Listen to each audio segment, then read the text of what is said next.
Integrated Health Survey. It was a short survey questioning the students on such things such as drugs and alcohol use. Now, congratulations to Lily Jordan. She succeeded in the Cumberland County Spelling Bee and will be moving on now to the state. As for sports, swimming and indoor track have recently begun. Lastly, in November, Mrs. Caruso's class sent a care package to Christian McGill's father, Adam McGill, as a Thanksgiving treat. They sent... Well, he's a soldier. Dad. He's a soldier in Iraq. They sent Oreos, gum, and the book Decision Points, peanut butter, Cape Elizabeth postcards, cards, and movies. Just now, we have received something from Mr. McGill. We received an Iraq dinar, which is Iraqi money, a piece of tile from Saddam Hussein's Victory over America Palace, which was received while Mr. McGill was touring the palace, an Iraq flag patch, a patch from the U.S. police mission in Iraq, and many photographs, and a wonderful flag and plaque. And that's all for tonight. Thank you.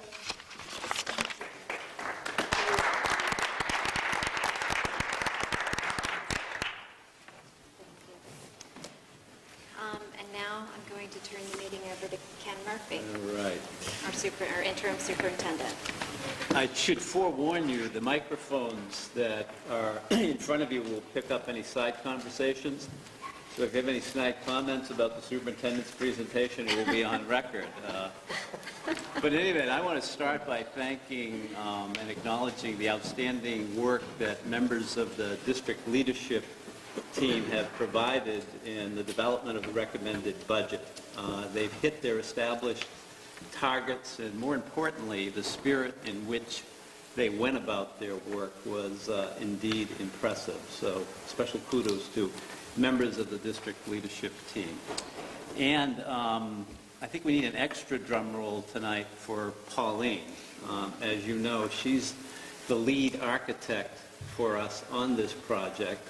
And this year she's had an extraordinary complex task of getting me up to speed on how we do things around here. So thank you, Pauline. In fact, we're going to start with Pauline tonight because I know you all picked up your budget books last Thursday or Friday, and I know you've been immersed in them and you know everything that's in there. But what we thought would be important tonight is for Pauline to quickly walk you through how the budget book is organized. And if you have any clarity questions, it would be important to ask them right now. It's not going to be long. It's just I want us to all be on the same page about what's in the budget book and what's not. So.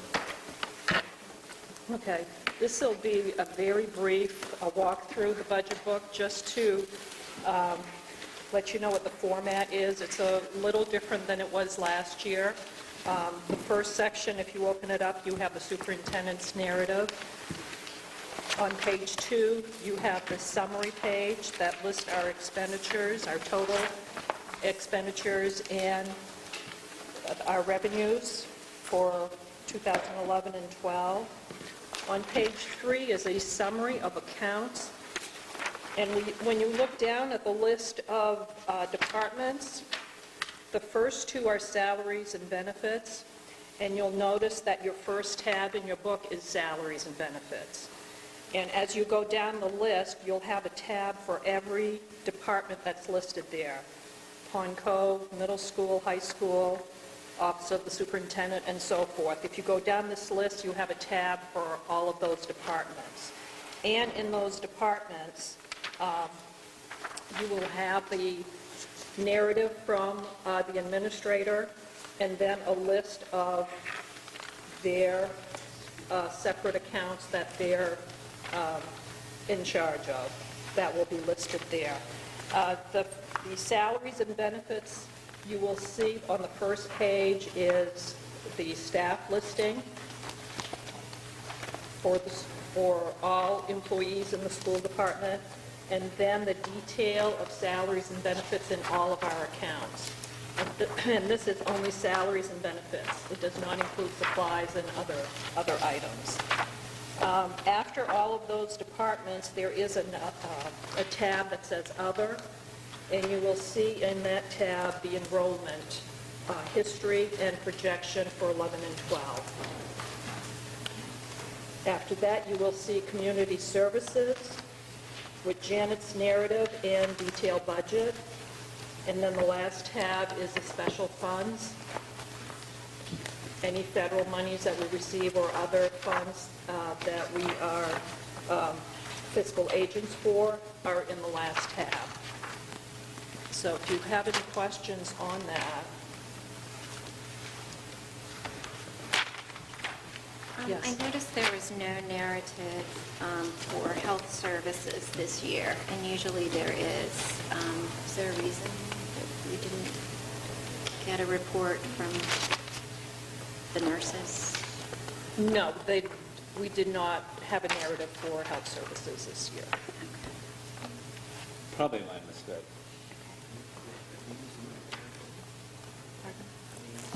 Any other clarity questions? Okay, as most of you know, I've been on this crash course trying to learn as much as possible about Cape Elizabeth and the school system. And I've met with individuals, and I've met with groups and teachers and town councilors and parents.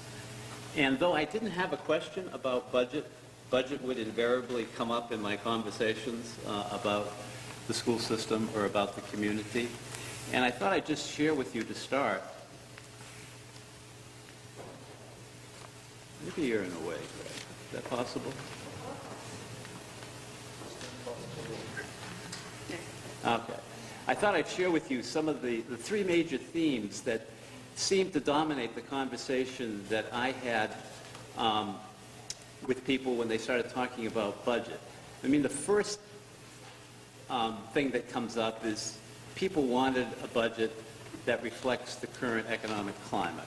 In other words, it would not be a year for the superintendent to come in and recommend a 10% increase in the budget. I mean, that was the message that people had whenever they started talking about budget. But interestingly enough, on sort of the opposite end of the continuum, they wanted to make sure that we maintain the resources needed to support a top-quality school system.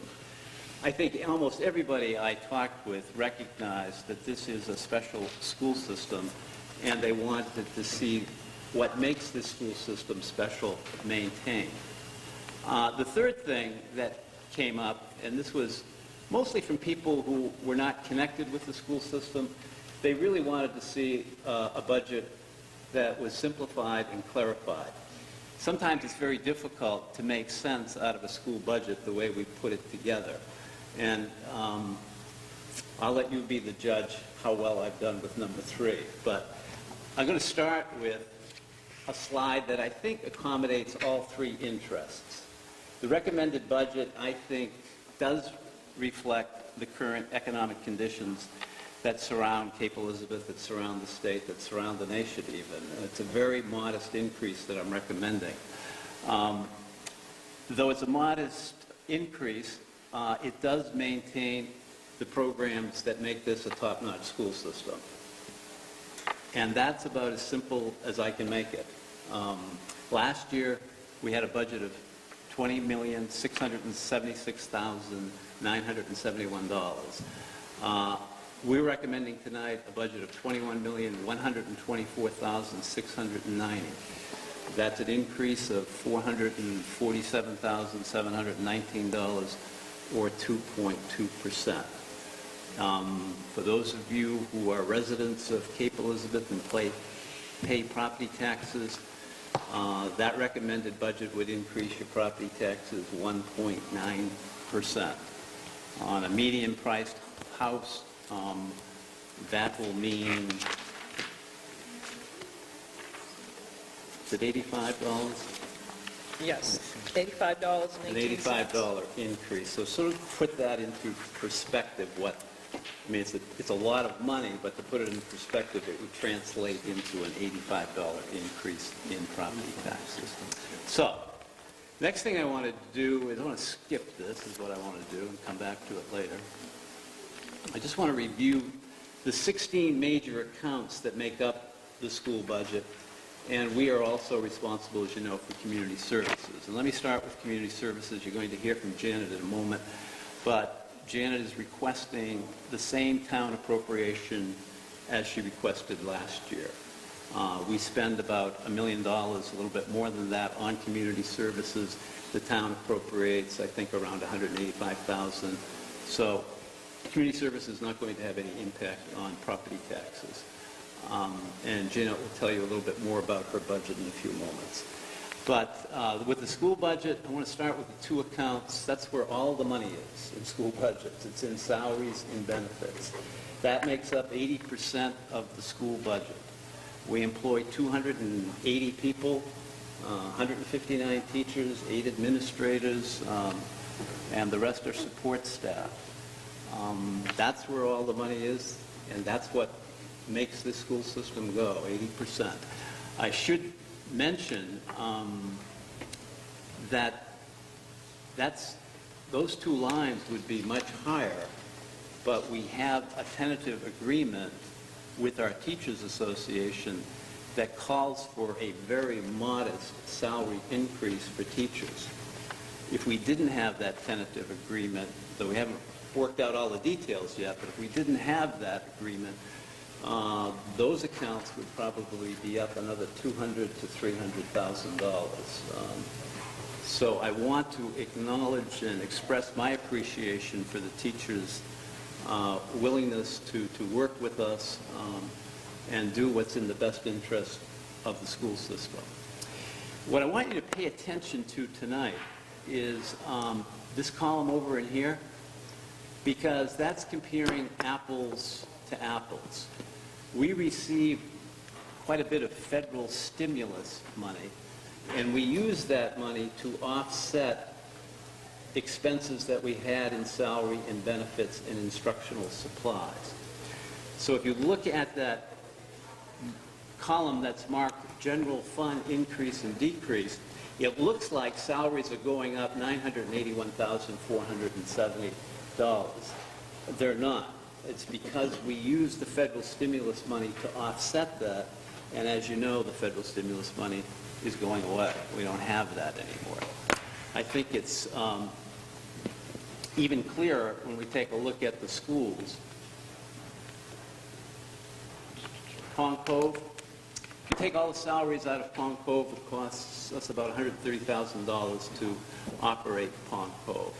It looks like Tom's budget is up $49,626. It's not. We used $52,000 last year to offset instructional supplies. If you look at the last column, Tom's budget is actually down $3,208 from last year. The same is true at the middle school. If you take the salaries out of middle school, it costs us $172,000 approximately to operate the middle school. It looks like Steve's budget is up $42,000, $41,934. It's not. It's actually down $3,000 because we use that federal stimulus money. And the same at the high school. High school, $362,724 without salaries. They're at the same amount of funding as they had last year. So the office of the superintendent, without salaries, $82,685. We're recommending the same amount for next year. Custodial and facilities K through 12, it looks like Greg's budget is up, but he's in at about 0% also, but he has 3 areas which he'll review with you that we just can't bring in at 0%. I mean, the cost of fuel is in that portion of the budget, and that accounts for $66,000 of that $108,000 increase, and you know what's going on with the price of fuel. In fact, you might want to adjust what we have in there. We're projecting $3 a gallon, and right now that looks like a pretty conservative estimate, so you might want to actually increase that before we bring it to the town council. But we'll know more about how close $3 is to reality as we progress through the next 3 or 4 budget workshops. The other thing that's in that amount is our insurance is going up some $7,000, and we've got the new high school boiler. That accounts for about $34,000. And I should acknowledge the portion that the town council has funded. They stepped up a week or two ago